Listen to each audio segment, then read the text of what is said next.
அனைவருக்கும் வணக்கம். மார்கழி விழா மார்கசீஷ கமையின் சிறப்பு பக்தி விழா.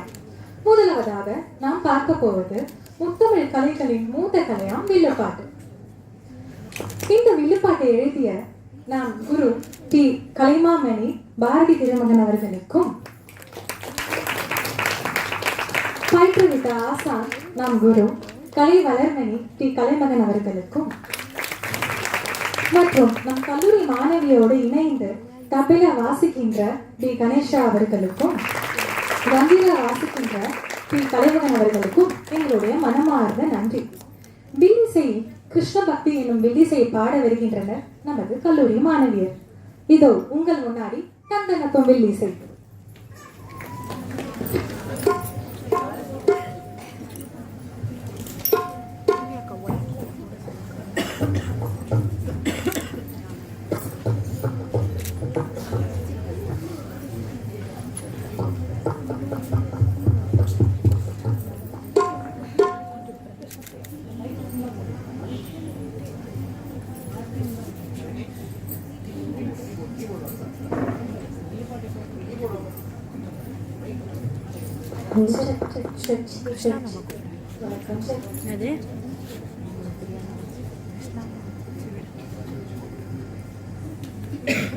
லைட் போட சொல்லையா? லைட் வேணும் அதுதான் லைட்டிங்.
பெரியோர்களே, தாய்மார்களே, மாணவியரே, பெற்றோர்களே, ஆசிரியர் பெருமக்களே, கலைஞர்களே, அறிஞர்களே, இங்கு வருகை தந்திருக்கும் அனைவருக்கும் எங்கள் வில்லுப்பாட்டு குழுவின் பணிவான வணக்கங்கள். நமஸ்தே, நமஸ்காரம். எல்லாருக்கும் வணக்கம். புலவர் அருமையான காலை வேளையில நம்ம வில்லுப்பாட்டுல நம்ம கல்லூரியில நம்ம நாட்டியத்துறை நடத்தி கொண்டிருக்கும் மார்கசீஷா எனும் நாட்டிய கலா உற்சவத்தில் மார்கழியின் சிறப்பையும் கிருஷ்ண பக்தியின் அருமையும் பெருமையும் பற்றி தான் பேச போறோம், பாட போறோம். அருமை புலவரே, ரொம்ப ஆர்வமா இருக்கும். சொல்லுங்க சொல்லுங்க. முதல்ல மார்கழினா என்ன நினைவுக்கு வரும்? வசந்தா, நீங்க சொல்லுங்க. எனக்காங்க ரொம்ப குளிருங்க, அதுதான் ஞாபகம் வருது. குளிருதாமே? ஐயோ பாவம். ஒண்ணு பண்ணுங்க, ஃபேன் ஆஃப் பண்ணுங்க, ஏசிய போடுங்க, அப்போ புரியும். சரி இந்துஜா, உனக்கு என்ன ஞாபகம் வரும்? மார்கழியே ஒரு வரப்பிரசாதம். மார்கழியில் முக்கியம் பிரசாதம். பகல்ல பெருமாள் கோயில் புளியோகரை, மதியத்தில் சிவன் கோயில் நன்கு தாளித்த தயிர் சாதம், மாலையில் ஆஞ்சநேயர் கோயில் சர்க்கரை பொங்கல். 3 வேளை முடிந்திருத்து. ஆஹா பிரமாதம். நல்ல வேலை, 9 மணிக்கெல்லாம் நட சாத்திடுறாங்க, இல்லன்னா கோவிலே தங்கிடுவா போல. அதெல்லாம் இருக்கட்டும். சரி தர்ஷினி, மார்கழினா உங்களுக்கு என்ன ஞாபகத்துக்கு வருது? எனக்கு கோலம், இசை விழா, வில்லுப்பாட்டு, நாட்டிய விழா, நாடக விழா, இசை கச்சேரிகள், உபன்யாசங்கள், இது எல்லாம் ஞாபகத்துக்கு வருது.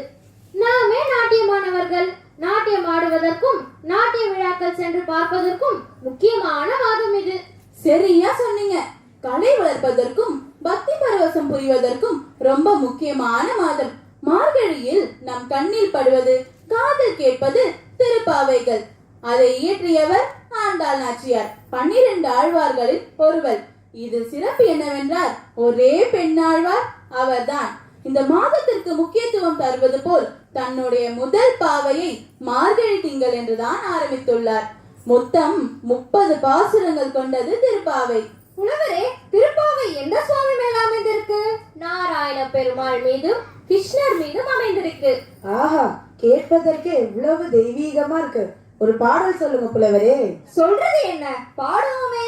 பாடுறது என்ன, ஆடுவோமே.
ஆமா வசந்தா, உனக்கு வாரணமாயிரம் பாடல் தெரியுமா?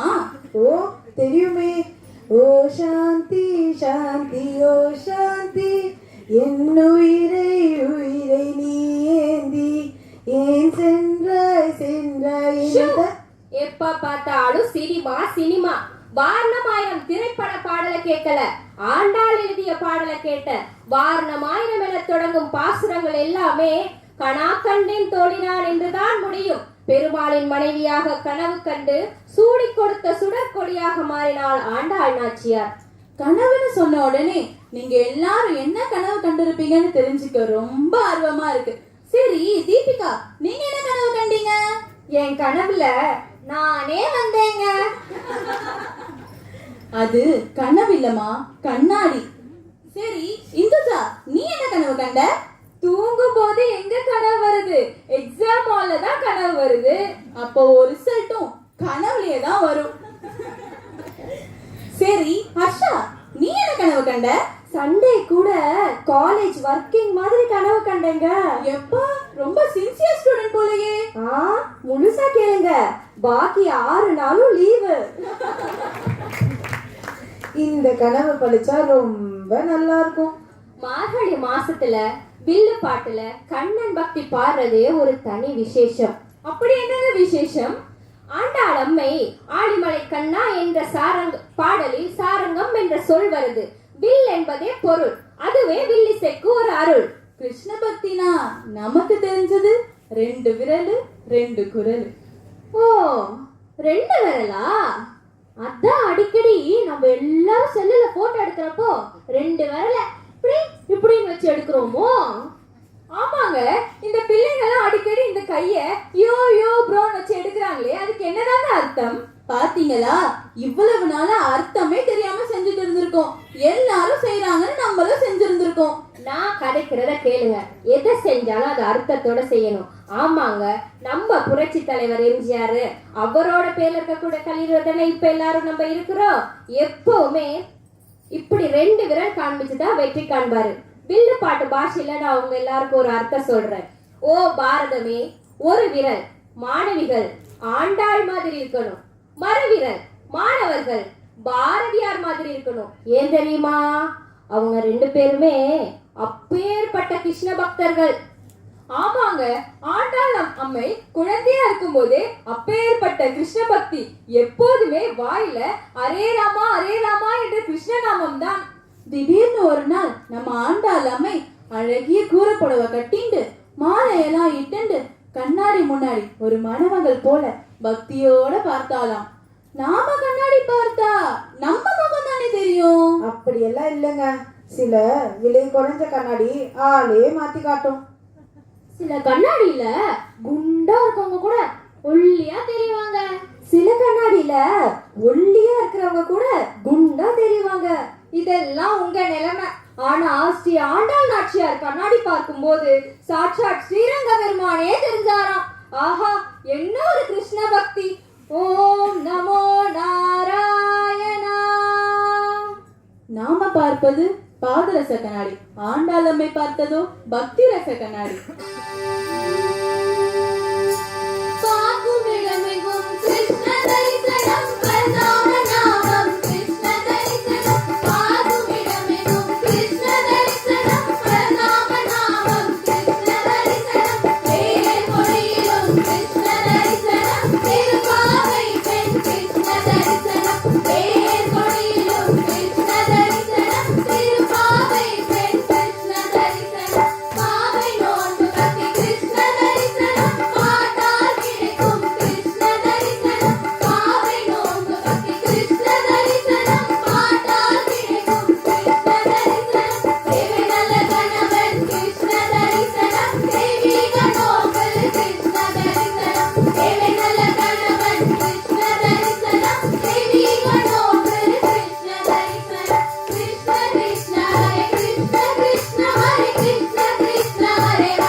மகாகவி பாரதியின் கிருஷ்ண பக்தியும் இப்படித்தான்.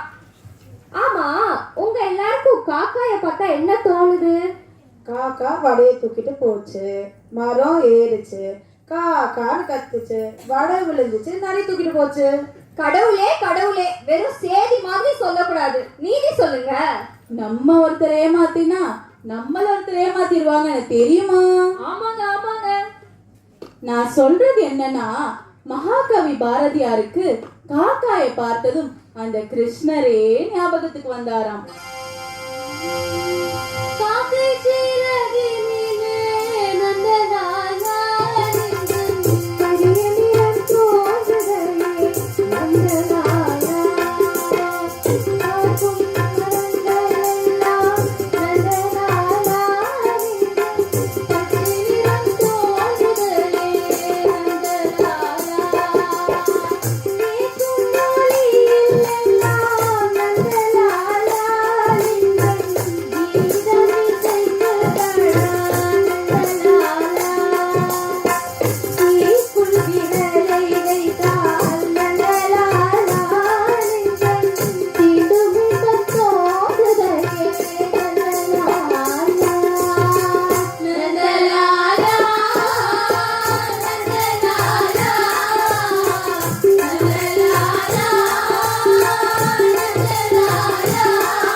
இப்படி பாரதியாரும் ஆண்டாள் அம்மையும் பக்தியாய் வாழ்ந்த பாரதம் நம் பாரதம். எல்லோரும் கையெடுத்து கும்பிடுங்க.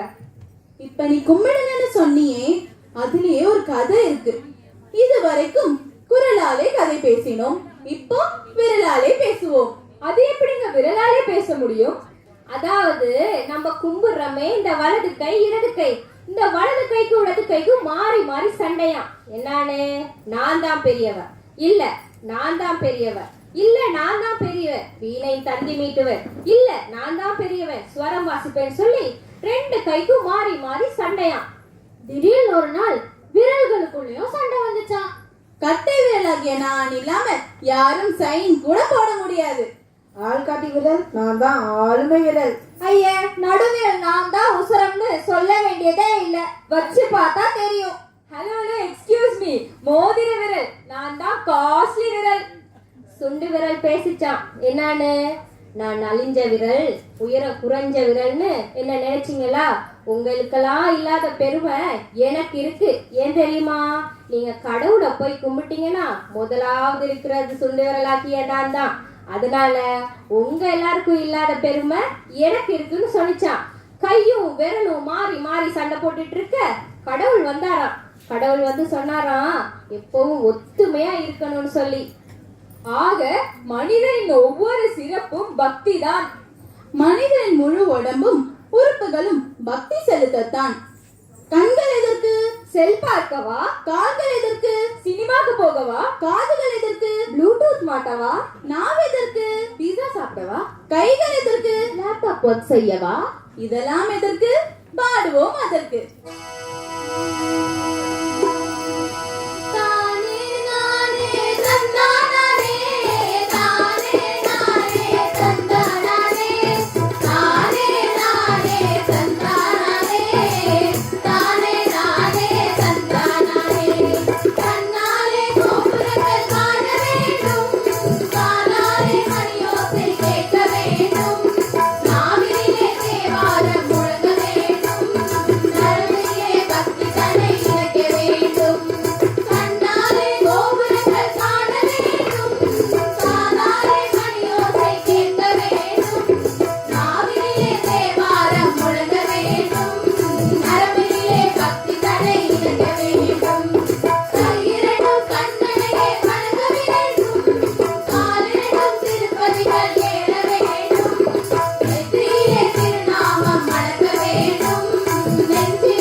பக்தியோட கூப்பிட்டு வந்தோம்னா கடவுளே நேர்ல வருவாரு. ஆமாங்க, பிரகலாதன் இருக்காரே, அவர் நம்மை விட சின்ன பையன். அவர் ஓம் நமோ பகவதே வாசுதேவாயன்னு சொல்லி சொல்லியே அந்த ஸ்ரீ நாராயண பெருமான தரிசனம் செஞ்சுட்டாராம்.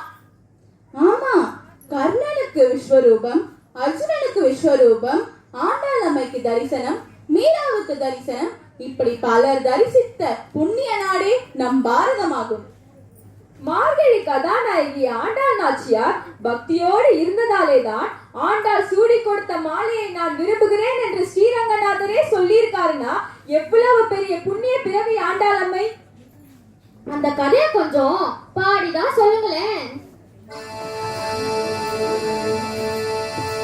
சூடி கொடுத்த பூமாலை நிவேதம், திருப்பாவை பாடி தந்த பாமாலை சாநித்தியம். சூடி கொடுத்த பூமாலை நிவேதம், திருப்பாவை பாடி தந்த பாமாலை சாநித்தியம். பெரியார் வதினம் கட்டுகின்ற மாலைகளை அனந்தனுக்கு நைவேத்தியம் செய்வாராம். மகள் பார்க்கலாம். திடீரென்று ஒரு நாள் குழந்தையான மாலை எடுத்து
நாச்சியார் பக்தி பற்றி பாடிட்டீங்க.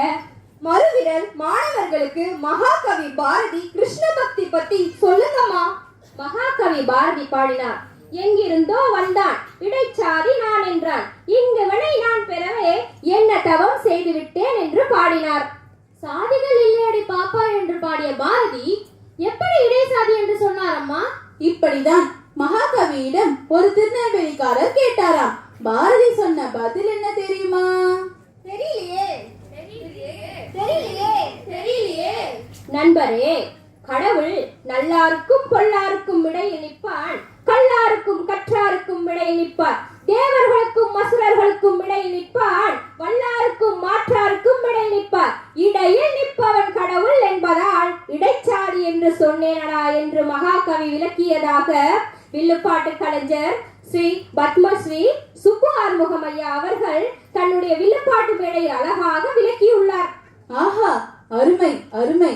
அப்பேற்பட்ட மகாகவி கிருஷ்ணனை கண்ணன் பாட்டிலே பாடும்போது கண்ணன் என் தந்தை, என் தாய், என் அரசன், என் ஆண்டான், என் காதலன், என் காதலி என்றெல்லாம் பாடிவிட்டு கண்ணன் என் சேவகன் என்று பாடினாரே. தெய்வமே சேவகனாய் பார்த்தது பக்தியின் உச்சம் அல்லவா? ஆமாம், மகாகவி பாரதிதான் உச்சம், நாம் எல்லாம் மிச்சம்தான். ஆஹா, நண்பனாய், மந்திரியாய், நல்லாசிரியருமாய், பண்பிலே தெய்வமாய், பார்வையிலே சேவகனாய் என்று பாடினாரே. பாரதியாரின் வில்பவர் நமக்கு எப்போது கிடைக்கும்? செல்பவரை விட்டா வில்பவர் வரும், வில்பவர் வந்தா சொல்பவர் வரும், சொல்பவர் வந்தா நாம தானே வெல்பவர். உண்மைதாங்க. இந்த வில்லுப்பாட்டுல நமக்கு தெரியப்பட்ட கருத்து, மாணவிகள் மார்கழி ஆண்டாள் மாதிரி, மாணவர்கள் மகாகவி பாரதி மாதிரி, நம்மலாம் ஏதோ ஒரு மாதிரி. அதானே பாவை நோம்பு தரும் பலன். உலகத்துல நம்ம 4 பேர் மதிக்கிற மாதிரி வாழணுங்க. அந்த 4 பேர் யாருன்னு யாருக்காவது தெரியுமா? தெரியலையே. சரி, நான் சொல்றேன். அந்த 4 பேர் யாருன்னா மாதா, பிதா, குரு, தெய்வம். இந்த 4 பேர் மதிக்கிற மாதிரி நம்ம வாழ்ந்தோம்னா இந்த உலகமே நம்மள மதிக்கும். செய்வன சொல்வோம், சொல்வன செய்குவோம், வில்லிசையை வெல்வோம். நம் கல்லூரியின் வழிகாட்டிகளாக விளங்கக்கூடிய தாளாளர் முனைவர் லதா ராஜேந்திரன் அம்மா அவர்களுக்கும், நம் கல்லூரியின் தலைவர் முனைவர் குமார் ராஜேந்திரன் ஐயா அவர்களுக்கும், நம் கல்லூரியின் முதல்வர் முனைவர் மணிமேகலை அம்மா அவர்களுக்கும் எங்கள் வில்லுப்பாட்டு குழுவின் பணிவான வணக்கங்கள், நன்றிகள். தமிழோடு என்றும் இருப்போம். தற்காலிகமாக விடைபெறுகிறோம். அனைத்து ஆசிரியர் பெருமக்களுக்கும், எங்களை நிகழ்த்த மாணவிகளின் பெற்றோர்களுக்கும், இளைய பாரதிலே உங்களுக்கும், சிறப்பு குறிப்பாக இந்த வில்லிசையை எழுதி பாடுவதற்கும் பேசுவதற்கும் பல நாட்களாக வருகை தந்து எங்களுக்கு பயிற்சி தந்த வில்லிசை குழுவின் தலைவர் பத்மஸ்ரீ சுப்பு ஆறுமுகம் ஐயா அவர்களுடைய வம்சத்தைச் சேர்ந்த கலைமாமணி பாரதி திருமகன் அம்மா அவர்களுக்கும், கலை வளர்மணி திரு கலைமகன் குரு அவர்களுக்கும் எங்கள் வில்லிசை குழுவின் பணிவான நன்றிகள், வணக்கங்கள். தமிழோடு இருப்போம். தற்காலிகமாக விடைபெறுகிறோம். அடுத்தடுத்து சந்திப்போம், சிந்திப்போம்.